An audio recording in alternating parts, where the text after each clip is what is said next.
I call to order the May 28th, 2025 Area Board of Zoning Appeals of Tippecanoe County meeting. First item on the agenda is a roll call. Steve Clevenger. Present. Gary Schroeder. Present. Tim Vanderplatz. Robert Novak. Present. Brad Halberg. Present. Ed Butz. Present. Rabita Reshkanikar. Present. Quorum present. Thank you. Next item is the approval of the minutes. I move to approve the minutes from the April 28th, 2025 ABZA public hearing as submitted. I second. It's April 23rd. April 23rd, 2025. We have a motion and a second. All in favor say aye. Aye. Opposed? Motion carries. Minutes are approved as submitted. New business. BZA 2181 has been withdrawn by the petitioner at their request. All the other cases are ready to be heard. Okay, thank you. I'll take the public hearing motion, please. I move that there be incorporated into the public hearing portion of each application to be heard this evening and to become part of the evidence at such hearing, the Unified Zoning Ordinance, the Unified Subdivision Ordinance, the Comprehensive Plan, the bylaws of the Area Board of Zoning Appeals, the application and all documents filed therewith, the staff report and recommendation of the applications to be heard this evening, and responses from checkpoint agencies. I second. Motion and a second. All in favor? Aye. Opposed? Motion carries. If you are here for BZA 2181, Todd A. Tucker and Jill E. Tucker, trustee, that has been withdrawn. I'd like to briefly discuss our procedures for this evening. Each case will be heard following a motion and a second from the board. We'll ask the staff to report on its findings. Following the staff report, we will ask the petitioner to present his or her case, after which anyone wishing to support the petitioner's request for variance or special exception will be asked to come forward. After hearing from the petitioner and those speaking on his or her behalf, he will ask those speaking against the petition to present their arguments. The petitioner will then be allowed to rebut arguments raised by those in opposition to his or her petition. Following the rebuttal, the board may ask questions of the petitioner's supporters and opponents of the petition or of the staff. The staff will have the opportunity at this time to make any necessary clarifying comments. We will then vote by use of a prescribed ballot. 4 votes are necessary to make any decision. In the absence of 4 votes, either for or against, the petition is automatically continued to the next meeting. Please observe the following guidelines for the sake of time and fairness to all. State your name and address for the record before you speak, and if you're not the petitioner, we do have a clipboard to sign in at the staff desk that we ask that you sign in after you speak. Limit your remarks to 5 minutes or less. Do not repeat arguments that have been brought up by others. Remember that all visual aids used to support your arguments will remain the property of the board. Cell phones must be turned off while the meeting is in session. Please step out of the room before using your cell phone. And with that in mind, we'll hear our first cases. I move to hear together and vote on separately BZA 2191 MGM Plaza LLC. Petitioner and owner, represented by James H. Cover of Ball Eggleston, requests a variance to reduce rear setback from the required 15 feet to 0 feet for construction of a hotel. The HB zoned property is preliminarily platted as Lot 3 of the MGM Plaza subdivision, commonly known as 5500 State Route 43 North, Battleground, Tippecanoe 28, Northeast 24-4, UZO 2-18-8, and BZA 2192 MGM Plaza LLC requests the following variances for construction of a hotel. 1, to increase the maximum building height from the allowed 35 feet to 95 feet, UZO 2-18-10. Number 2, to reduce the required parking from the minimum 587 spaces to 397 spaces, UZO 4-6-3, the HB zone property is preliminarily platted as lots 1, 2, 3, and 4 of the MGM Plaza subdivision, and BZA 2193 MGM Plaza LLC requests a variance to reduce the vegetative coverage ratio from the required 20% to 18.3% for construction of a hotel. The HB zoned property is preliminarily platted as Lot 1 of the MGM Plaza subdivision, UZO 2-18-6. I second. Have a motion and a second, and we'll hear from staff, please. Nathan? Nathan McBurnett, APC staff. Thanks, Robert, for getting through that. I know it was long. Part of the reason the request is kind of in this fashion was at staff's request. There's a number of different requests that pertain to different preliminary platted lots on what is currently one property. So we thought it was best to separate it among 3 separate case numbers. So as you'll see here on the map, we kind of separated the requests. Those are not property lines that you're seeing. Those are just kind of which case number pertains to which part of that property. We're here at the corner of State Road 43 and I-65. I think anybody who's lived in Tippecanoe County long enough knows this property. It's the former Holiday Inn site that was, the original structure was built in 1972, became a Days Inn, and then it became a vacant structure for a long time before it was torn down in 2019. I'm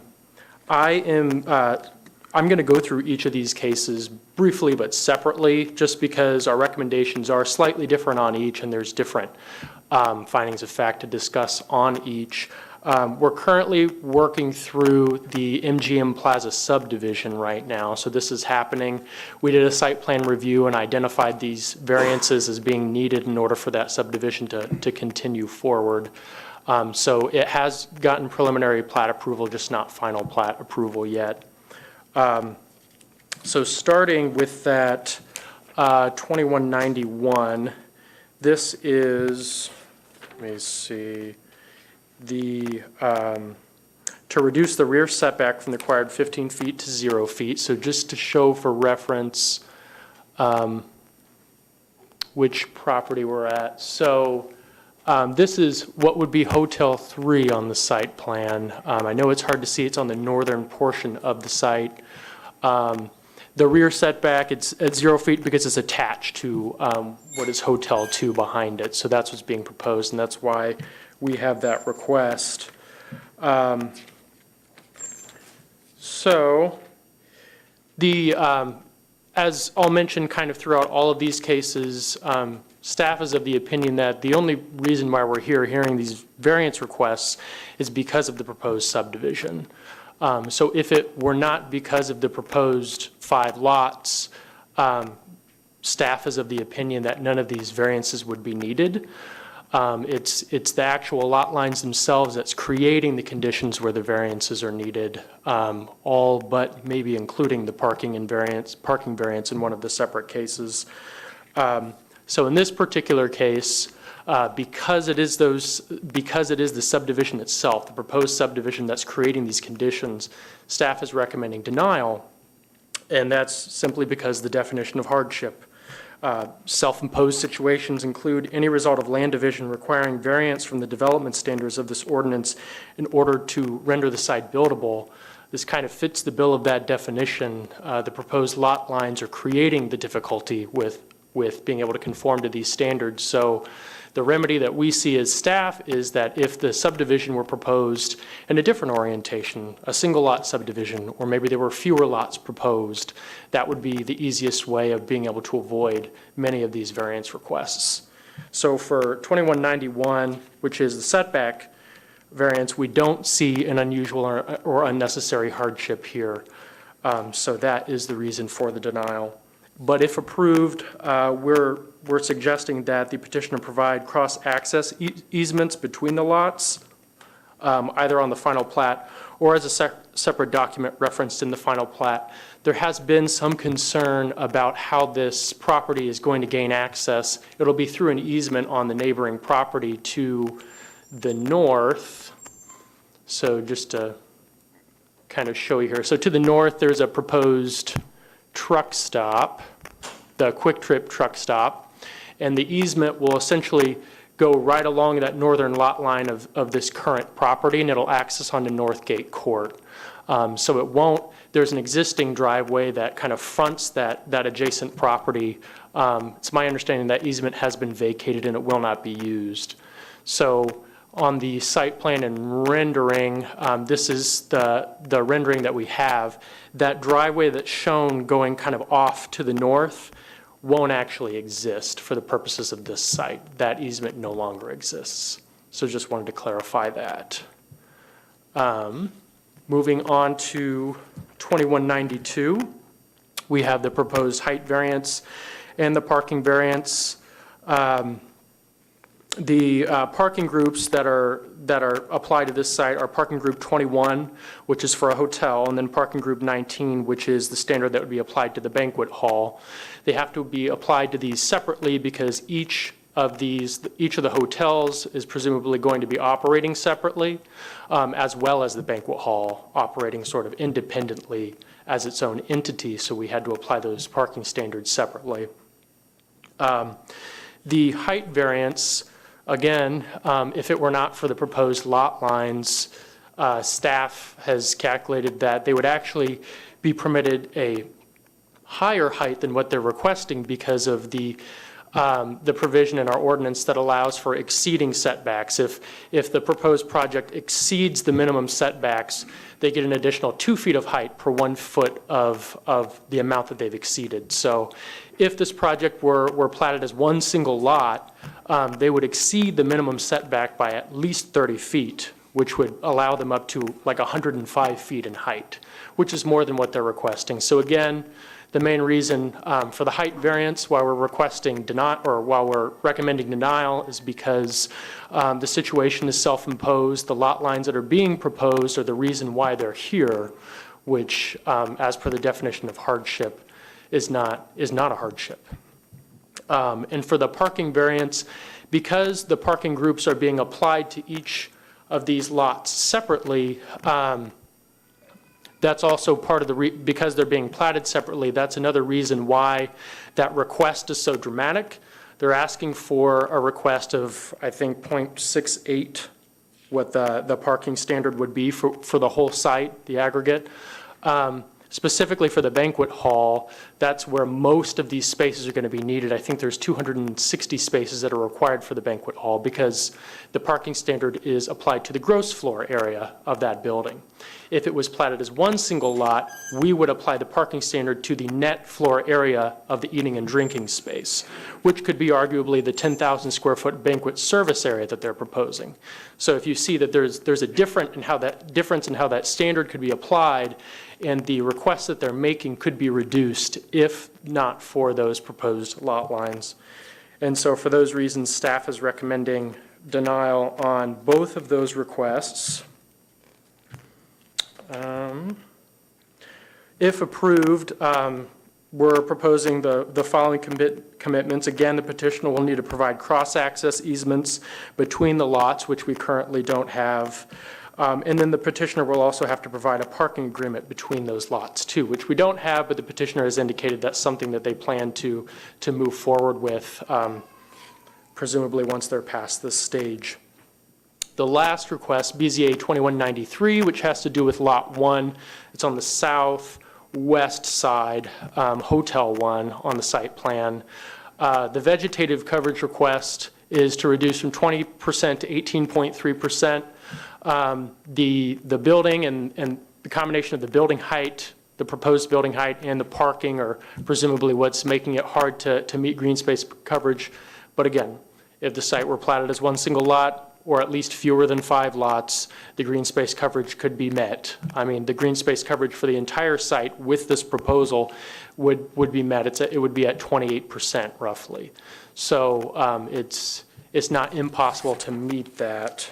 And for that reason, staff is recommending denial on that third variance request. happy to answer any questions.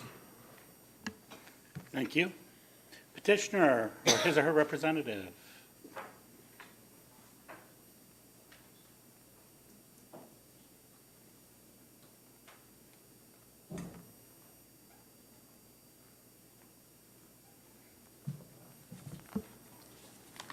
Thank you, Mr. Chairman. I'm Joe Bummelberg with Ball Eggleston.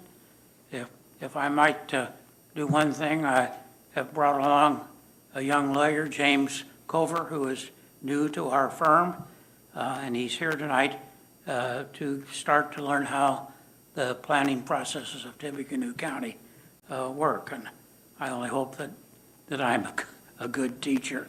You people will have to decide that. The project that we have here this evening, and by the way, there are representatives of MGM here with us this evening. This is an interesting project. I've done several hotels in the community over the last several years, but this is one of the more unique ones that I've seen. And it's unique because the overall project is to develop a 3-hotel building system with common areas for restaurants and kitchens and banquets and the conference center and meeting rooms and those. So this is different, and my guess is there is another one like it in the planning process in Tippecanoe County. Our view of how this would go together is this concept makes this project more feasible. The increased heights and everything, Nathan gave you a pretty good explanation, but the parking and open spaces would come along with that. The project itself would provide for the town of Battleground more attractions and opportunities, and clearly create jobs and economic opportunities. Now, the interesting thing is that this project went before the Area Plan Commission last December, and it was proposed, and a preliminary plat was approved. And that night in December, the vote by the Area Plan Commission was to accept this land divided as you see it, to accept that, and that vote was 15-0 in favor of doing what you see on the drawing. Indeed, not only was the vote that heavy in favor of this, but there was only 2 vocal questions that were asked.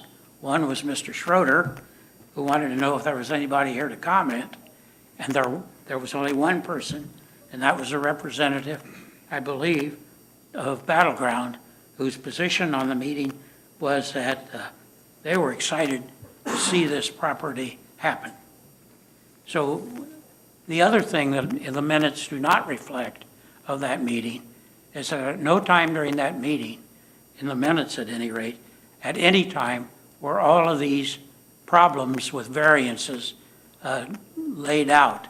And it was clear that it was going to be divided in those ways. That's what the subdivision was about.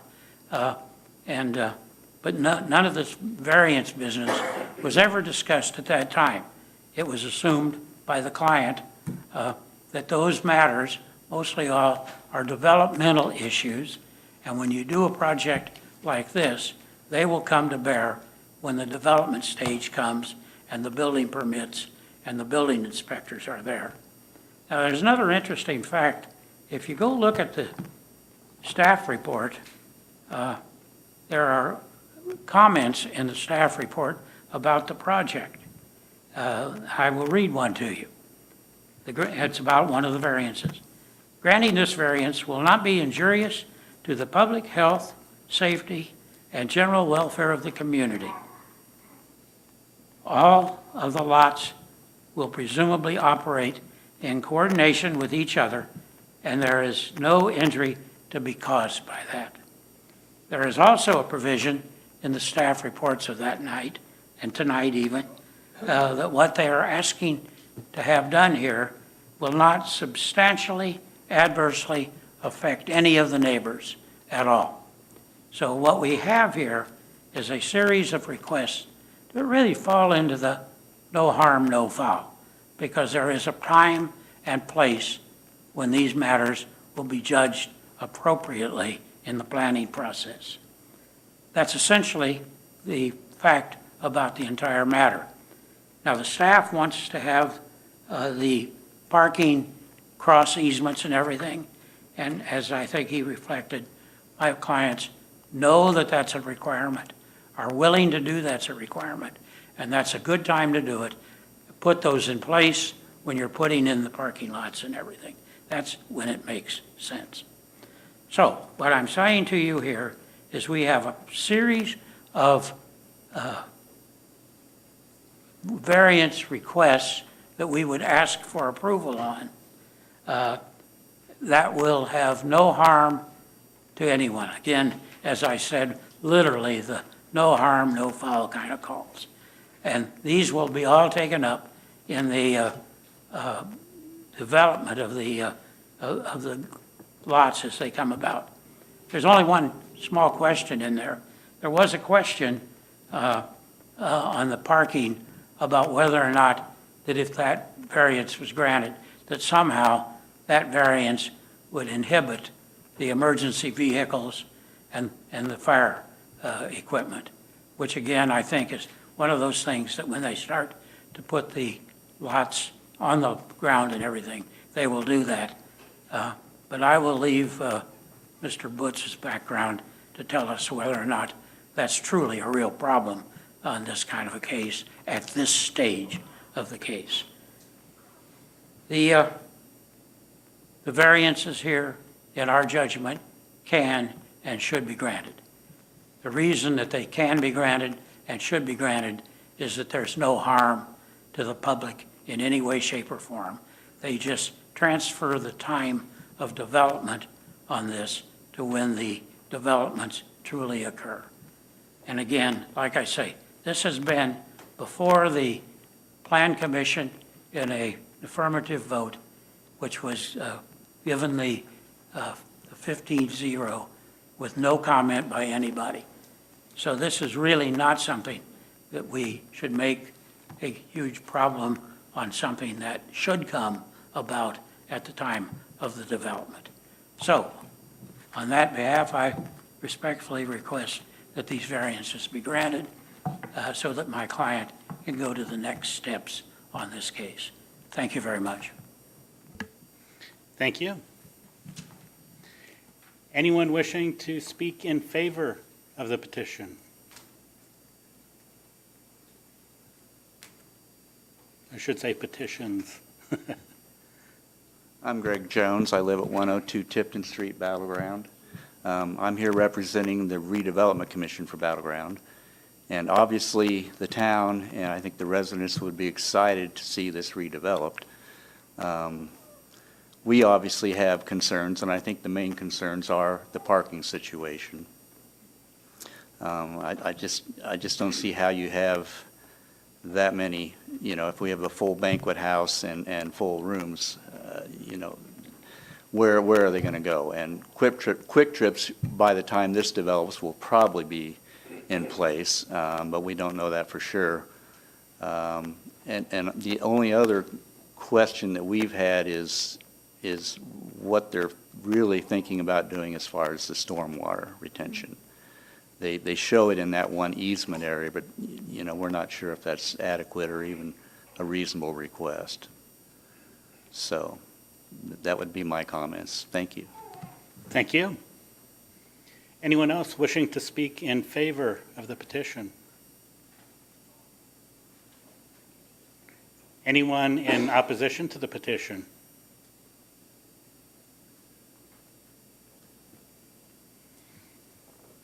Questions, comments from the board? I guess I've got a couple. Is it my either for Joe or for staff, is it my understanding that if it were not subdivided, that none of these variances would be necessary? The parking variance would likely still be needed, just based on the scale of the project, from what I've been able to identify, but the request could be reduced. So it wouldn't be that drastic of so there's excess parking in other portions of the project. Exactly.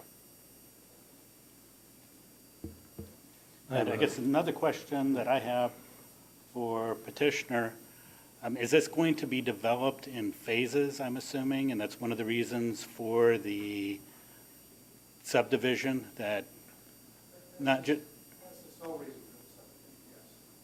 So you'll, if you could come up to the mic and give your name and address, it'd be appreciated. My name is Mark Petty with MGM Plaza. The phasing is the sole reason for the subdivision.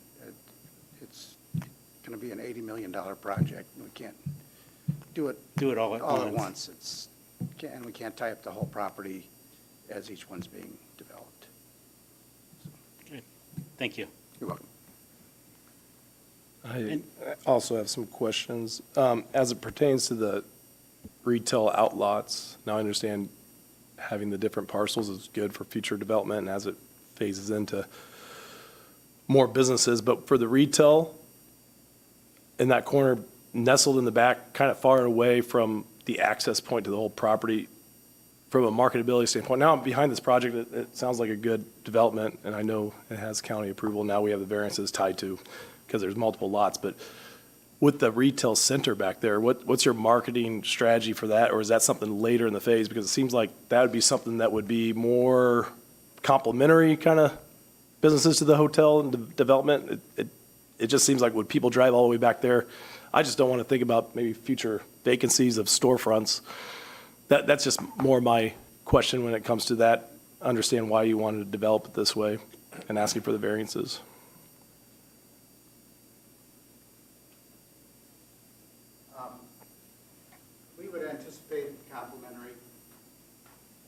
We would anticipate more complementary businesses, perhaps a standalone restaurant type of thing, perhaps some offices or whatever that might be related.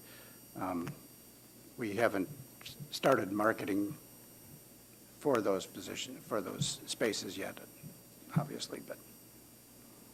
From the redevelopment position, they said something about stormwater and how it would be retained on site. It looks like a lot of building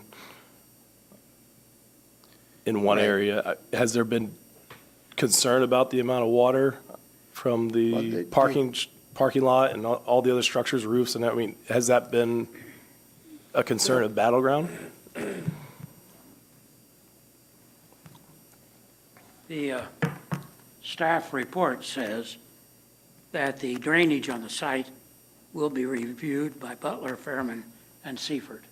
So the question of the drainage is going to be under the thumb of that expert who really, while they judge my client, they really work for the benefit of the public.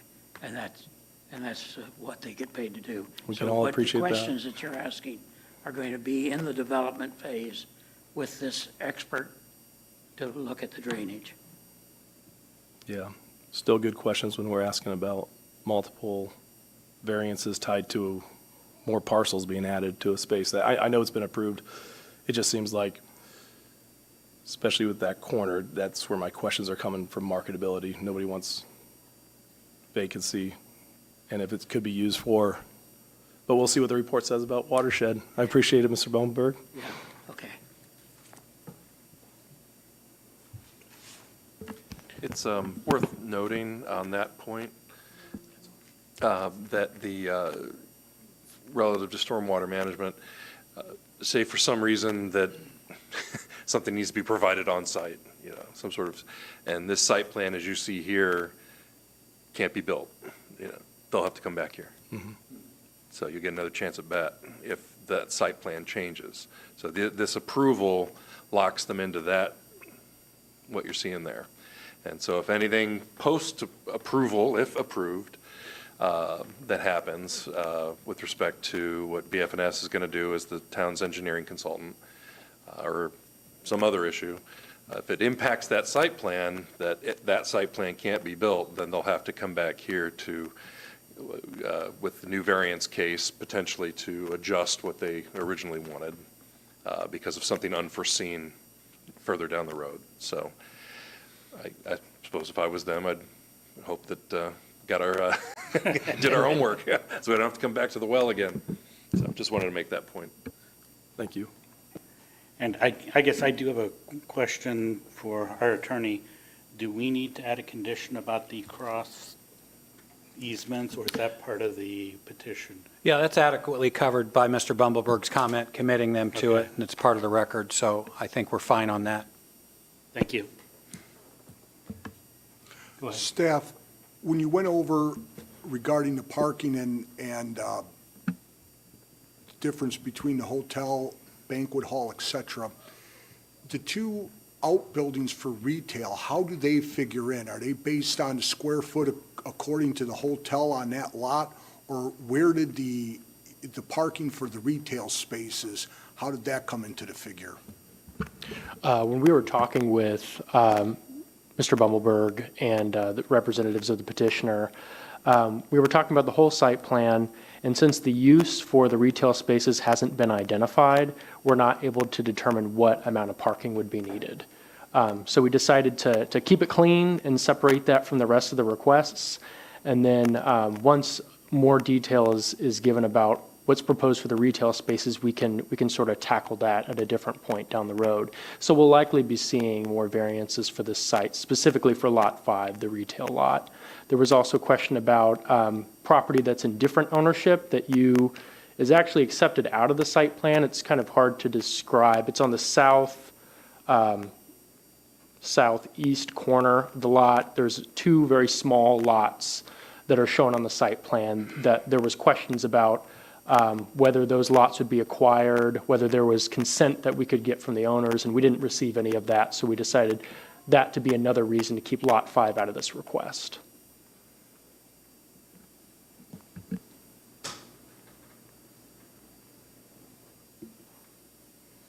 So you're saying Lot 5 may have all or most of its parking on site, not as part of the whole project? Just to clarify. It could be, since we don't know the use that's going to go in on Lot 5, it's hard to determine if it would meet its parking or not. I imagine the parking provided there would contribute to the entire site, but we didn't consider that. We didn't consider it as part of the request. Yeah, Okay. knowing that area pretty well, I don't think it would be, I don't know if parking would be able to be used there. I think they had a sign there at one time, too, that faced out towards 43, so I'm not really sure how big that parcel is or if you could even put parking there. So the retail spots, there's really no parking designated for them in this request. We weren't able to apply a parking group because we don't know the use. Okay. Any other questions? Yeah, I've Rob? got a question for the petitioners about the parking also, if you could come up again. Yeah.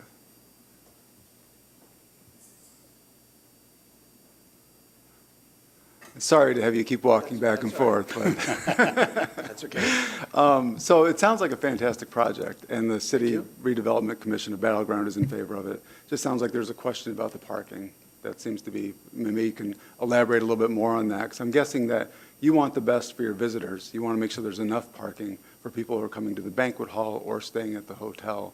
How did you determine that this was the right amount of parking? Was there a study done or an assessment made, or is this like a standard within the industry? Did you look at other hotels? How did this come about? It was partly based on what the requirements were. Again, we don't really know what the retail space is going to be at this point, but we're going to have a cross agreement for all 5 lots Yeah. for the parking. But also getting the height variance gives us a chance to shrink the footprint of the hotel buildings a little bit, and which allows more green space and parking area as well. So Okay. it's kind of. Yeah. Okay. But you don't anticipate, even at max capacity, that all the parking spots would be used? Or how do you envision that looking, the parking lot situation, if the hotel is, and the banquet hall are maybe at the maximum capacity that you could possibly foresee? Well, Maybe even it's not max capacity, but the so greatest use. people coming to a banquet aren't going to all come in individual vehicles. You know, there's going to be shared, Yeah. shared things, and a lot of those people will be also hotel guests, so it's kind of combined in a way. It's not like, I don't know. You want to tell him that there is that additional land around the radio tower? Oh, yeah, I mean, there's also part of lot 4, is it, where the radio tower is. All the property around there can be utilized for parking also. That wasn't included in any of it at that point, so, I see. Okay. I don't know, does that answer?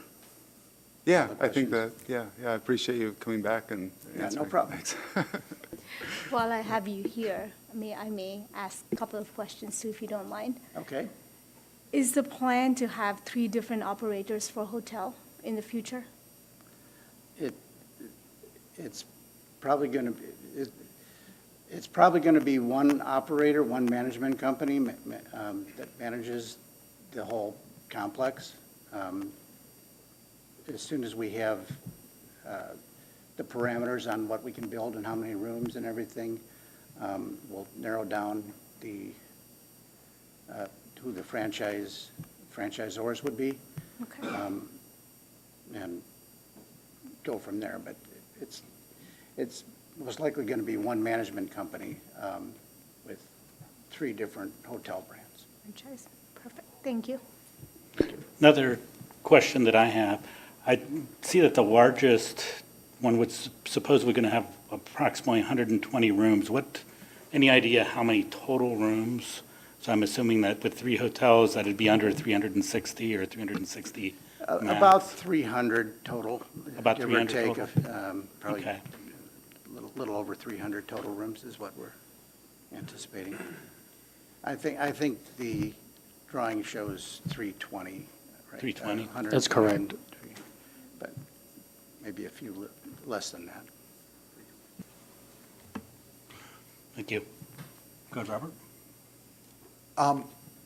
Just to clarify, we're talking about the retail center, and it was mentioned that it was on Lot 5.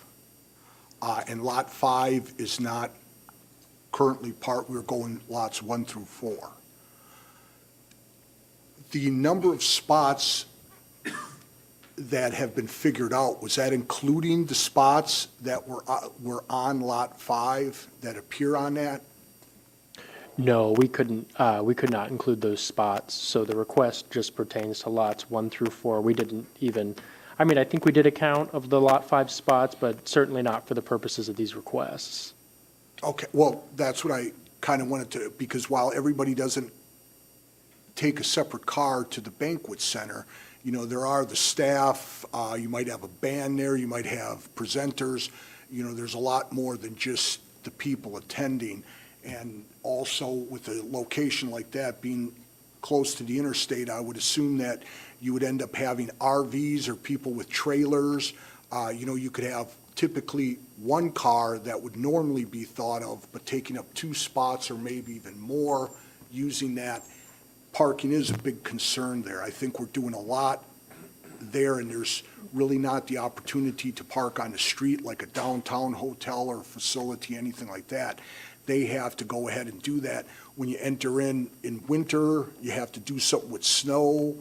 You're going to have handicap spots to deal with at the different hotels and different locations. Those spots may be used, but they also may not, which then other people could not utilize those. Parking is a big concern.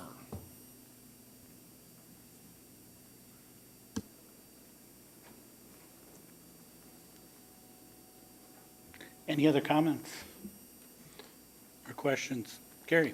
I would just add the concern that Battleground have, plus some of the members, of adequate parking. With 320 rooms located in West Lafayette, there will be weekends, I'm assuming you plan to be full. I think it will be full, maybe graduation, ball games. With 320 rooms and only 397 parking spaces, plus a banquet hall, it just does not seem like if that project performs like you hope it will, parking will be an issue. And I'm just wondering, what plans do you have, if you have any plans, to resolve those parking issues if it becomes a problem? Well, we've mentioned some of those. There's additional parking space that hasn't been utilized around where the radio tower is currently. And again, probably shrink the footprint of the hotel buildings a little bit with the height variance. That'll give us a little more space to add parking spots in there. So the radio, is that to the north there, and it looks like there's, That's on west. well, I'm assuming it's a Is this it? fenced-in area. okay. So just to clarify, staff did count those spaces as part of the request. Say So- you did, I'm sorry, you did? Yeah. Okay, Which space? Which spaces? yeah. Around the 15. electrical tower? Around, not the ones that are plotted, but the ones that aren't represented yet? The spaces that are shown on the site plan by the electrical tower were counted as part of the request? Right, but there's additional space all around that. Oh, I see what you're saying. Okay. So you could in essence have overflow parking around that tower, is what you're saying. And that's probably where the staff and all that would park. Do you have an idea of what staff numbers would be for a project this size? Rough guess. We haven't really calculated that yet, because it's sort of after we talked to the franchise people that we're going to put that information together, but But yeah, I mean, great it's- development. It looks really great. Now, on Lot 5, there seems to be quite a bit of parking space there that I know that would probably be more designated for retail, but as you develop the main parcel where the 320 rooms are going, on Lot 5, are you going to develop those parking spaces along with the whole project, put in curbs and everything, or is that like where you draw the line, like, hey, we'll backfill that space later and add curbs and parking? Because in my mind, Lot 5, if you develop curbs and parking, keep like a blank space for the vertical construction on future retail center, it sounds like there's quite a bit of parking spaces out there. But is it going to be in phases, or is it going to be all developed at the same time? it's going to be in phases that probably, the initial phase is going to be the hotel and conference center, the first Hotel 1 and Conference Center. And as far as the parking area, I think most of that will be completed, at least in the immediate surrounding area at that time. That's sort of a development question I don't have the answer for at this Yeah. point. Appreciate it, thanks. I guess one clarification. Lot 5 is, I mean, you've got two buildings there, and it looks like that there is parking on that, a lot of parking going clear across that side. Were any of those parking spots counted in this, or I'm assuming no? So that you do have that whole line of parking.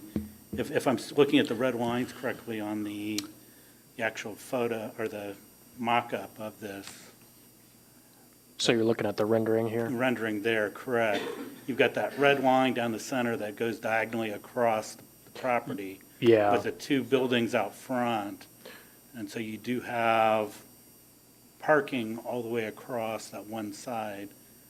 And then Yes. parking up against the tree line there as well, over part of it. Right. So none of that has been taken into account. Just to clarify, none of that has been taken into account. Yeah, so if we're looking at the rendering, the cars facing away from the hotels, that parking was included within the request, but those other spaces that are oriented towards the hotel, if this is making sense to you, the way I'm describing this, those were not included within the request because that lot line sort of bisects those. So you're saying the spaces. lots east of that line are included, but the ones that are nestled towards the curbs are not? Yeah, exactly. the one side of the line is included, the other side of the line is not. Yes, correct. Because that is, a Okay. fair amount of parking. So you there. are using a lot of those spaces, and so you're only talking about a few over there you're gaining, even if the curbs are put in and the building pads remain vacant. I see on here where it says 74 stalls. I'm assuming that's parking stalls. That would be on Lot 5, lower left-hand side of the drawing. So the lot 5, 74 It says- stalls labeled there.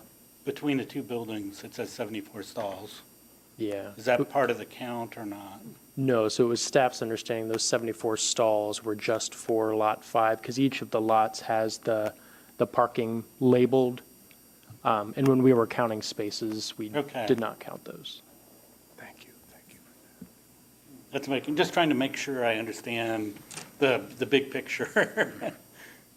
So just as a thought, to make it somewhat easy for my brain, maybe I'm getting lost.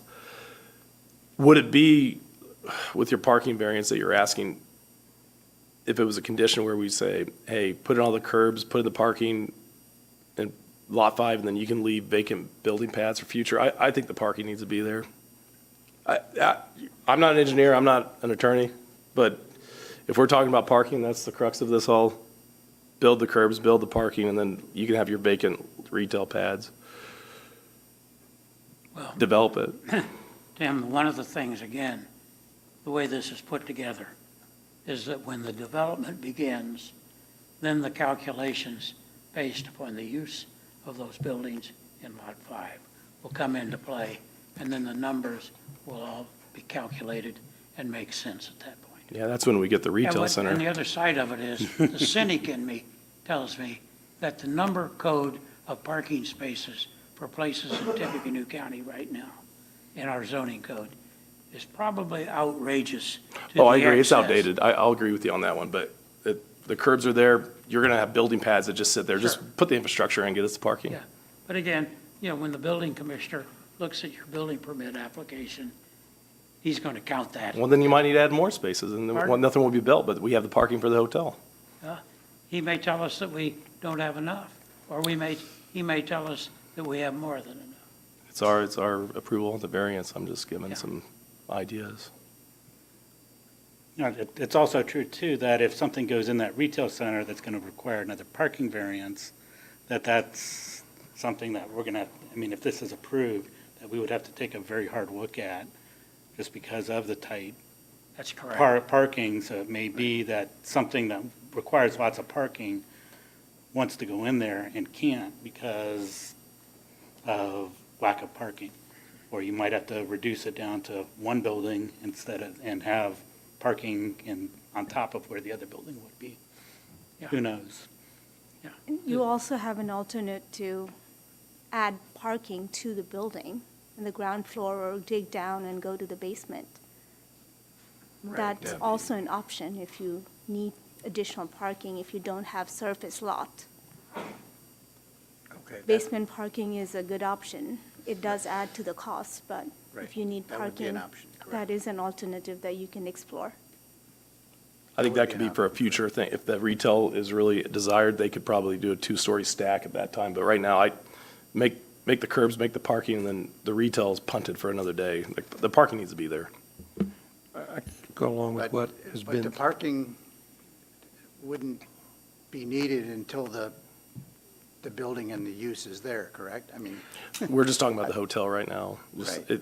It looks like there's parking there. You can put the curbs in, you can put the parking lot, and then you'll have vacant lot for future vertical construction that we don't even know what the retail need is there for parking. It's just, it looks like there could be parking assembled there, put in the curbs, put in the spots for the hotel, and then you have future development. It looks like there's just gonna be a line drawn there, which is just, I think it just needs to be finished. Then you have building pads. so one solution, sounds like there's a lot of concern about parking. And if they get all the other variances, the height variances, the setback variances, sounds like the building could shrink. Is that what I heard you say? Correct. It may be that all those variances get passed and maybe the parking's doesn't get passed tonight. You go back to the drawing board and see what you actually have in parking. And because it just seems with 320 rooms in a large banquet house, large banquet hall, 397 spots is going to be very, very tight, especially on weekends, graduations. It's just, I mean, we have a shortage of hotel rooms. So that's my thought. And I agree, the development needs to happen. It's a great thing for Battleground. It's just, you do have 74 parking spots over there. You want future retail spots. Those can be building pads for future development. Right now, I'm just saying, there's parking spots over there. I'm comfortable with the amount of parking spaces. But those parking spaces over there, the curbs need to be in, the parking needs to be there for the hotel. And then maybe you could use it for future retail space. It just needs to be part of the phase one of your development. That's what I was saying. The parking needs to be there. And now I'm good. I like it. That would be a condition. Yeah, but it's not part of their proposal. They can change But it they if they need, want. Right. That's I'm your just saying, suggestion. you have a lot next door, put the parking in. Then you got your variance. Maybe, if we all vote on it. Well, phase one would be the hotel one and the banquet hall, not the other two hotels in phase one. So we're talking about 120 rooms in a banquet hall, not 320 rooms in a banquet hall at that point. So as those are being built in each phase, the parking requirement would be met as those parts get developed. Obviously, we'd have to meet the parking requirements at that point. Well, I mean, technically on Lot 5, you can make it just a big gravel pad and you can have people parking on that side of the road. You have tons of parking. I mean, I'm just saying, you don't want that, but I'm just saying there looks like you can make parking, you can put curbs, and you can have vacant building pads for future development. Then we could cross that bridge when we get there. I'm just saying there is available parking. The investment, I mean, I'm just saying there is more parking. Yes, It's a good development. thank you. Any last questions or comments? If not, we've got multiple ballots. Thank you. Yeah.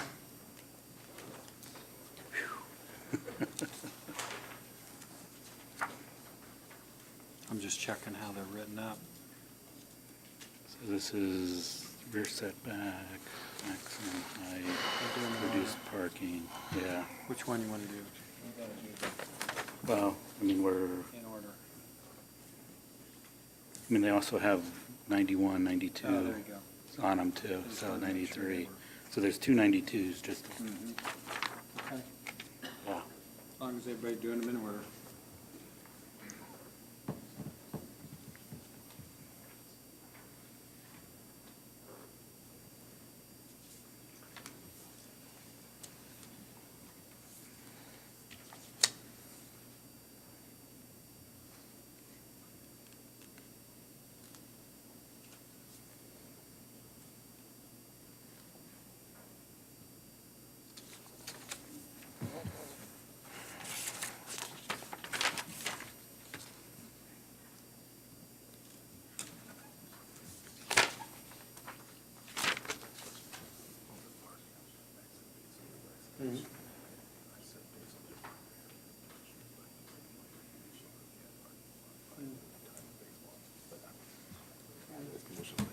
Understood.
Floric? Yeah, Gary, that's on the wrong one. That's the next one. They may do- There you go. You may need a clean ballot if we can get one on Floric. Yeah, there was a couple that were loaded on one. Okay, no, I just kept it. Oops. Until the file's gone.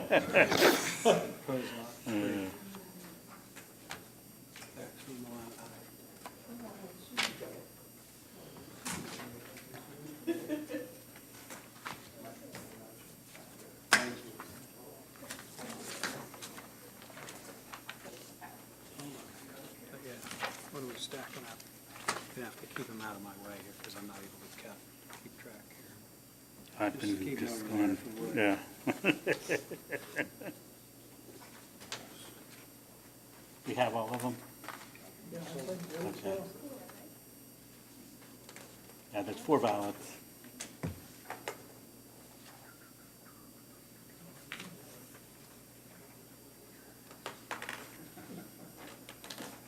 Thank you. Yep.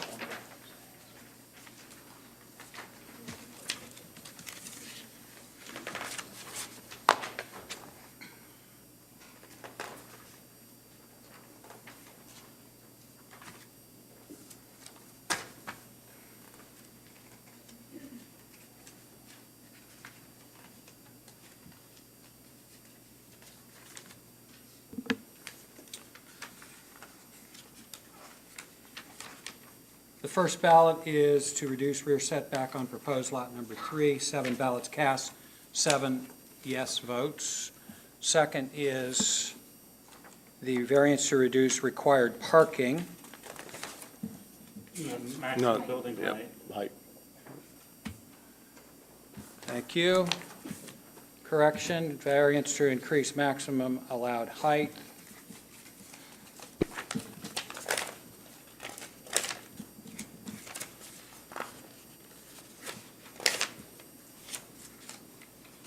Seven ballots cast, 7 yes votes. The next one in order is to Parking. reduce required parking.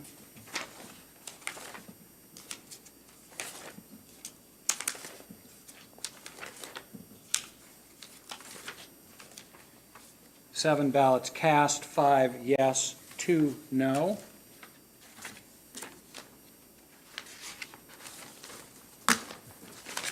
And variance to reduce required vegetative coverage.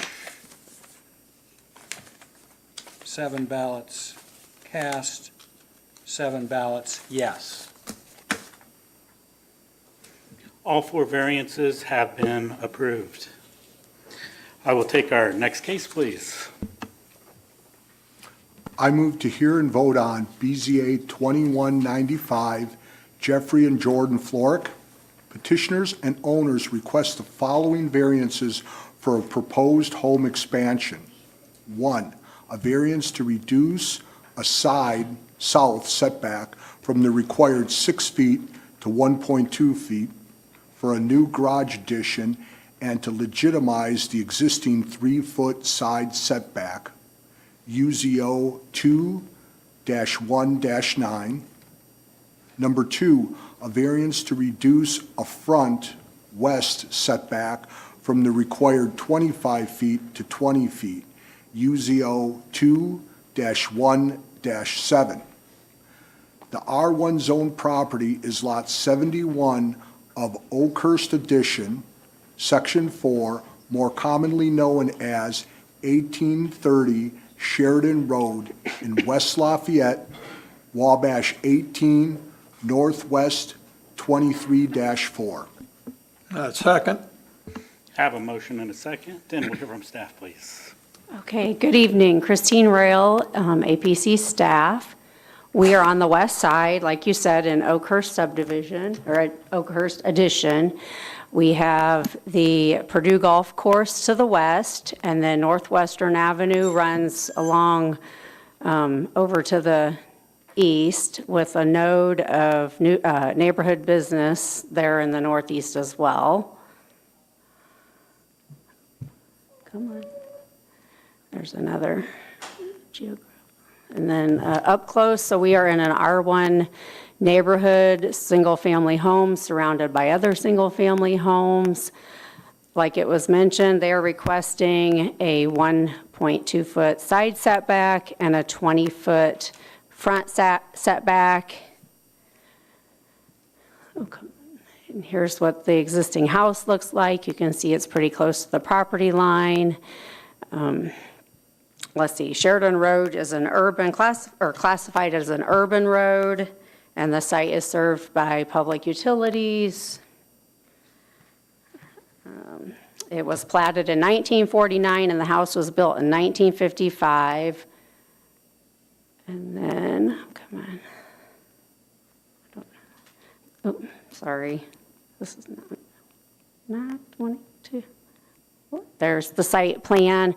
So currently, it's kind of hard to tell what is what, but the house, the additions that they're wanting to add are in the green. They're doing a sunroom. They're modifying the current garage into a new bedroom and then wanting to add on a 2-car garage. And I believe there's a little bit of a pantry in between there that we did not circle or did not highlight. But this is a self-imposed hardship. The lot is sufficient for the parking as it is, and we can agree with a 3-foot side setback where the existing house is, but staff cannot agree with the 1.2-foot side setback, nor the 20-foot front setback, and so we would recommend denial. We also want to note that the recorded plat has a 30-foot setback, and we would recommend that they consult with the lawyer to see if that needs to be corrected. And happy to answer any questions. Thank you. Petitioner or petitioner's representative?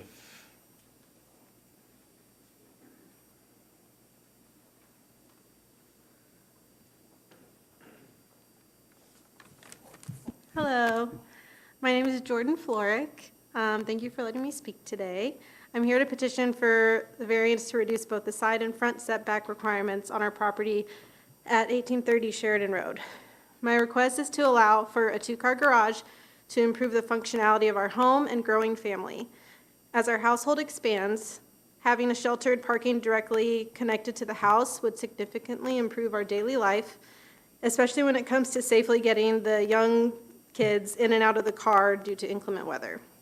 We'll design the addition with care and consideration to minimize impact on neighboring properties and to maintain the overall look and feel of the neighborhood.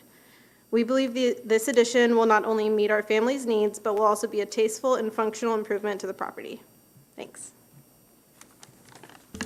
Thank you. Anyone wishing to speak in favor of the petition? Anyone in opposition to the petition? Questions, comments from the board?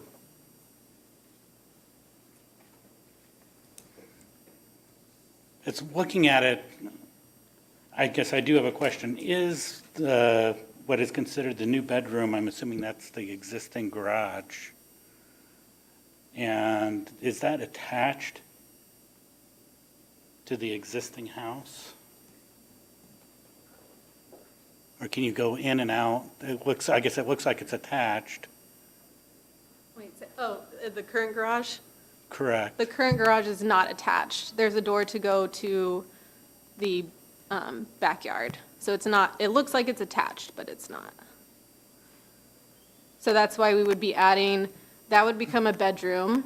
In front of that would be the pantry mudroom. And then the 2-car garage would be in front so that we can get into the house without having to be outside. So you would go through the pantry. You'd go through the garage and then a door from there to go into the pantry area.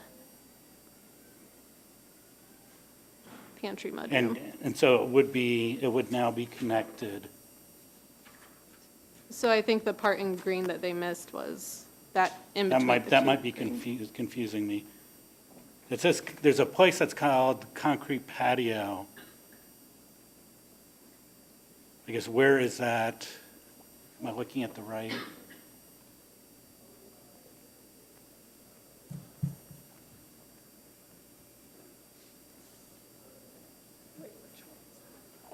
I guess I'm trying to find where that concrete patio is on the, to understand.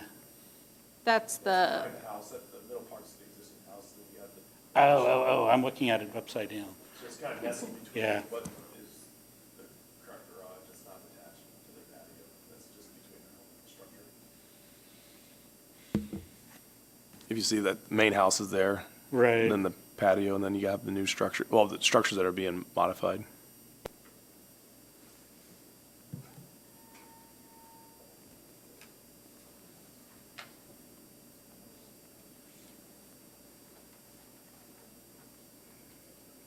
Yep, I see what.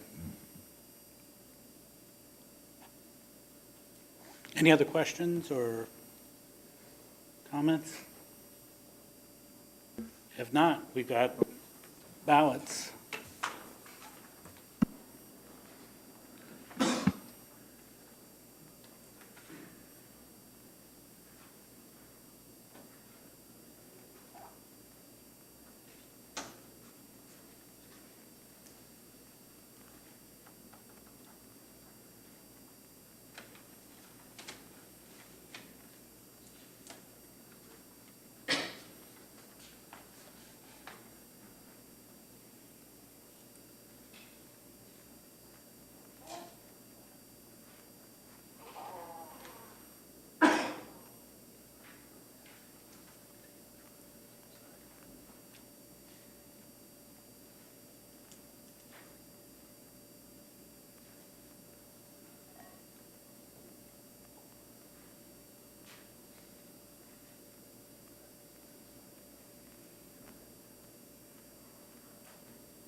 All right, first, variance to reduce side setback from 6 to 1.2 feet.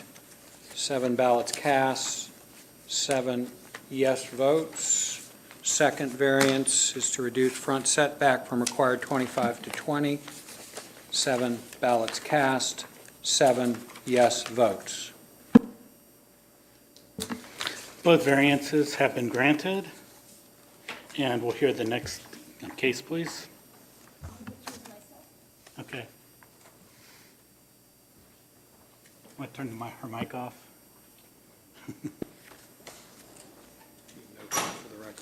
If we would note that for the record, that Roberta recused herself from this vote. I move to hear and vote on BZA 2196 Milestone Contractors LP. Petitioner and part owner, with consent of owners Ryan and Sarah Toma and represented by attorney Kevin Riley of RTS Law, is requesting a second 5-year extension of the previously approved special exception approved in 2009, BZA 1778, and later extended in 2020, BZA 2036. The current approval will expire December 31st, 2025. Proposed hours of operation will remain 7 a.m. to 7 p.m. Monday through Friday, with occasional Saturdays to complete the proposed reclamation plan. There will be no further mining, and the proposed reclamation would be completed no later than December 31st, 2030. The A-zone property, 14.783 acres in size, is located north of State Route 25, Hoosier Heartland, and east of County Road 500 East, commonly known as 3961 and 3965 North 500 East, Perry 6, Northwest 23-3. Second. Have a motion and a second, and we'll hear from staff. Nathan, please. Okay, we're out here on the corner of County Road 500 East and Hoosier Heartland. This site was originally granted a special exception in 2009 for the original pit. It was excavated in conjunction with the construction of Hoosier Heartland. Actually, along with that special exception were two variances, one to waive the buffer yard requirement and the other to waive the fence requirement. The site does actually have a fence around it, but it probably doesn't meet those standards. And then again in 2020, that special exception was modified not only to extend the reclamation plan that they had to submit, but to modify that reclamation plan. It was found that the pond, what was originally supposed to be a pond, wasn't holding water. So they decided to change it to just to fill the pit. So now this additional second 5-year extension will have it completed by 2030, along with the modified or the updated reclamation plan, which we have right here for your reading if you'd like. We also need to have updated bond information. We've provided that as a condition to our recommendation. The bond will have to be $3,000 per acre. The site is 14 total acres. The actual pond, or what was a pond itself, is 8 acres. So we'll need to have an updated bond for that. Some pictures of the site. It is mostly filled from what I could see when I went out there. I think maybe the part that's closest to Hoosier Heartland is the area that still has kind of a depression to it. But with all of that, staff recommends approval, and again, we're proposing condition that bonding in the amount of $3,000 per acre of land within the setbacks, effective for the duration of the proposed extension timeline, must be submitted. Thank you. Thank you. Petitioner, his or her representative. Good evening, Kevin Riley with RTS Law, representing Milestone Contractors. Doug Pierce with Milestone is here this evening if you have any questions for him. I appreciate Nathan's report. I'll add just a few things. As he mentioned, the hole was originally designed to be a pond. It didn't fill with water, so as a result, have to fill it in with clean fill. We estimate that the hole to date is over 50% full, but we need some more time to get that completed. This special exception is permitted in an A zone. We meet all the requirements, development standards of the ordinance. Granting the additional time will not subvert the general purposes of the ordinance. And as mentioned, there's no change in the hours of operation. There won't be any increase in existing traffic to the site, no additional outdoor lighting, and no increase in existing noise production. So kind of status quo as we try to get that pond or that hole filled. So happy to answer any questions you have. Thank you. Anyone wishing to speak in favor of the petition?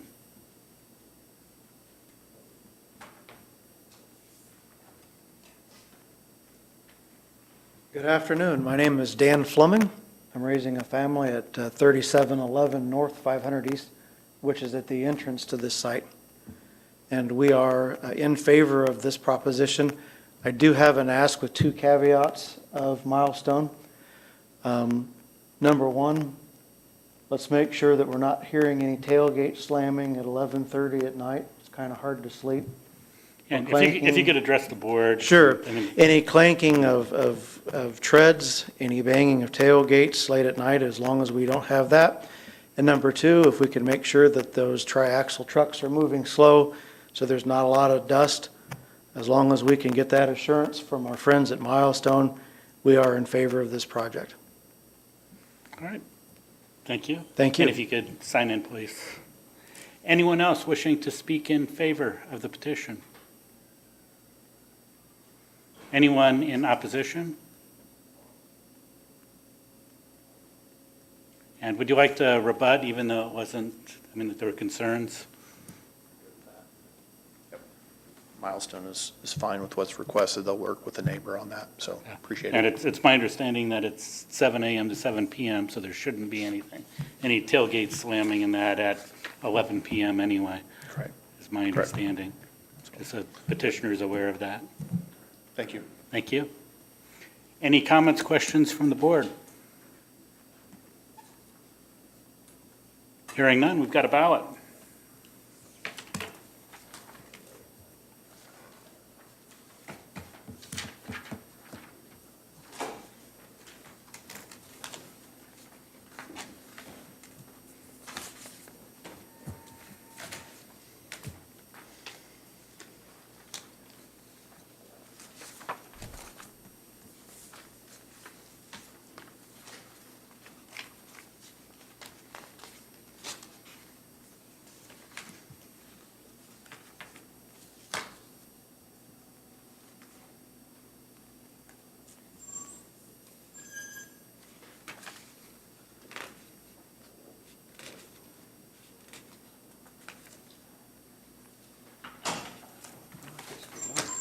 Yeah, only 6.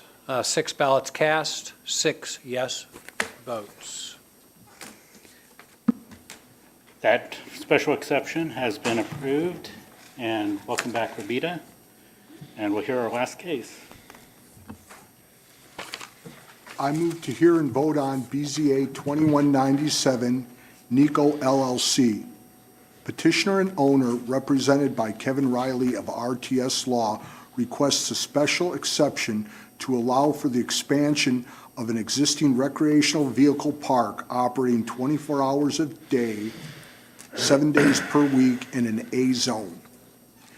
The 20.89 acre property is located southeast of the intersection of Old 231 South and 300, or East 300 South, commonly known as 3538 AOK Drive in Lafayette, WIA 8, Northwest 22-4. Second. Have a motion and a second, and we'll hear from staff, please. Ryan? All right. Well, we don't hear too many of these very often, but the ordinance is prepared, so here we are. So we're in the Lafayette's kind of near south side. Go ahead and zoom into the site here. The campground, as we say, had been there since 1969, I believe. And then among some of the very first special exceptions that were granted by the ABZA, got the RV park going soon after.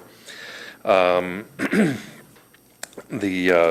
site currently has 75 campsites, which you can kind of see off to the left there. And the addition is to have 44 new RV campsites.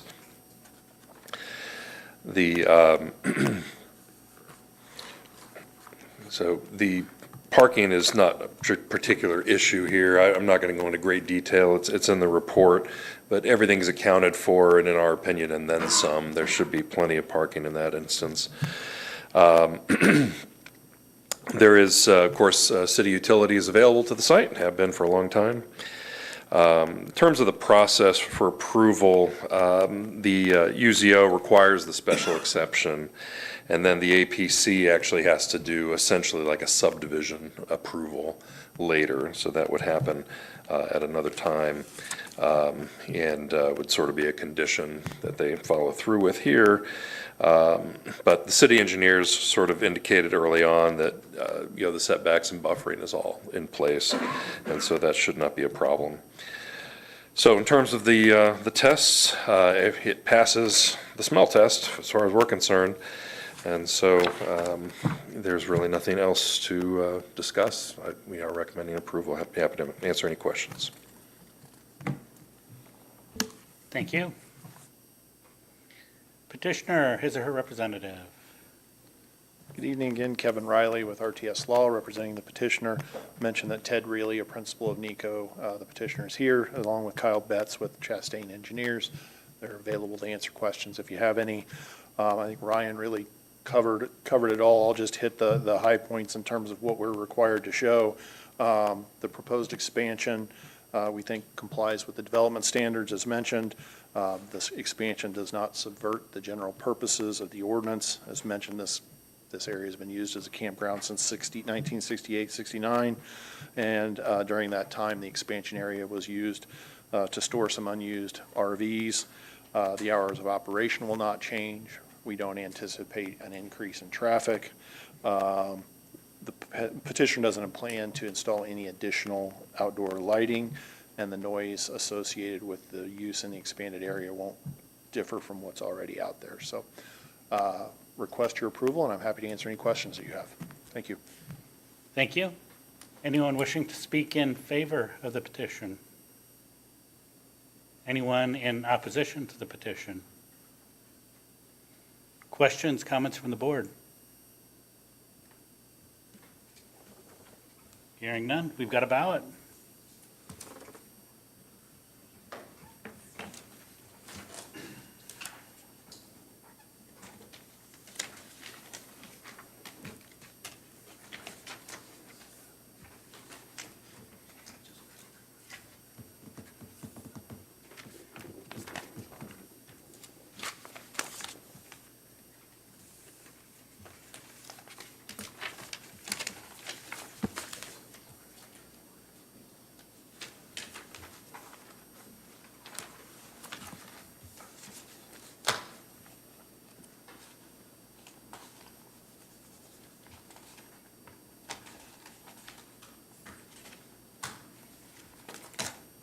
Seven ballots cast, 7 yes votes. Special exception has been approved. Unless any member has an objection, the chair will order the findings of each member casting a vote for the majority decision of the board be the collective findings of the board in support of the decision of the board. Hearing none, it is so ordered. Any administrative matters? I will take the last motion. I move to adjourn. We're adjourned. Bing, bang, bong. My wife said, how long will it take? I said,